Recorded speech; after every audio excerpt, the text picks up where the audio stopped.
G'day, welcome to Talking Tech with Crimsafe. I'm Kevin Fitzsimons, Dunlop's Operation Manager for V8 Supercars. I look after all the logistical and engineering side of the tyres that we supply to both the Dunlop Series and the V8 Supercar Championship throughout the year.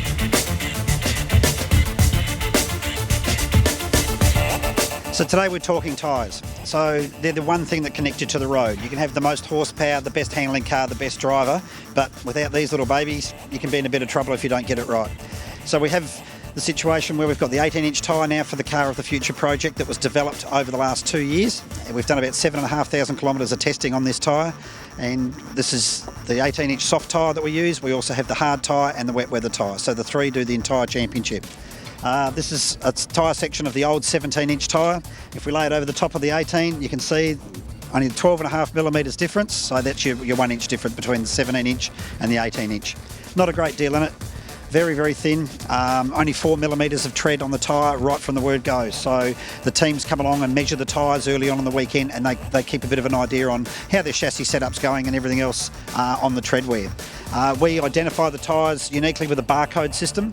So each tyre has an individual barcode on it. We lay the tyres out at the start of the weekend, scan them into sets, and the officials allocate who gets what set of tyres. So there's no way we can fudge the system a bit and throw something through to a special team or anything like that. So that's controlled by V8 Supercar Technical Department, and we also keep a bit of a log. So the teams can hold 80 dry tyres and 24 wet weather tyres in their banks at their workshop at any time for private testing and practice tyres for the race meetings on a Friday afternoon. So these are the two tyres that we have, the wet weather tyre and the dry weather tyre. So the dry weather tyre, whether it be the soft or the hard compound, is exactly the same in its dimensions and everything. Sidewall to sidewall, it's 305 millimetres wide. The tread width is 280 millimetres and 680 millimetres in diameter. So that's the same for both the hard and the soft compound. The wet weather tyre is same dimensions but a little bit wider in the actual tread area. So it's exactly 300 mil in the tread. Where the team's got to be very, very careful with this is it's 7 millimetres bigger in diameter than what the dry tyre is. So if they've got their pit speed limiter set exactly for 40 kilometres an hour, the speed in pit lane, they've got to be very, very careful on everything, because if they put the wet weather tyre on, they'll go over it and they may get a drive-through penalty because they've gone over the speed limit. A lot of people get a misconception with the dry weather tyre, thinking it's bald. It doesn't have a tread. Well, it actually does. The tread just doesn't have a tread pattern, because what the pattern's designed to do is shed water. Because it's only used in dry weather, we don't need to shed water. So that's what the pattern does. It actually gets rid of the water between the road and the base of the tyre. These little babies operate around about 90 to 100 degrees Celsius. They're pretty warm when they come off. That's why the teams all wear really, really good insulated gloves and everything to make sure that their hands don't get burnt, because they are pretty hot.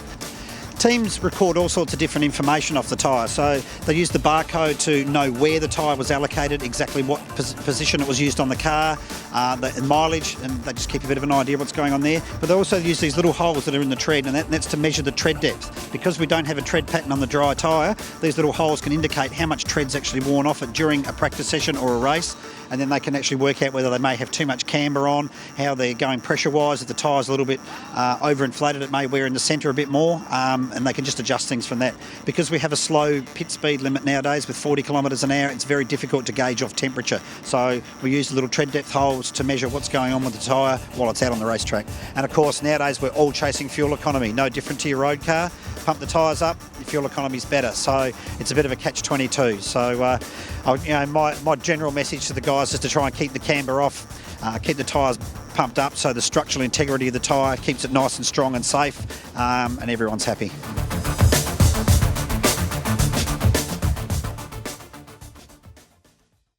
Buying security screens? Most Crimsafe lookalikes can pop out in just a few seconds, but the real Crimsafe doesn't, thanks to its patented screw clamp. Cheap lookalikes can pop out because they're only held in with a piece of plastic. But Crimsafe screw clamp locks the mesh and spreads the impact. Crimsafe resists attack and corrosion, and now has the ultimate warranty, 15 years. Ask for a demonstration today, because if it's not Crimsafe, it's not Crimsafe.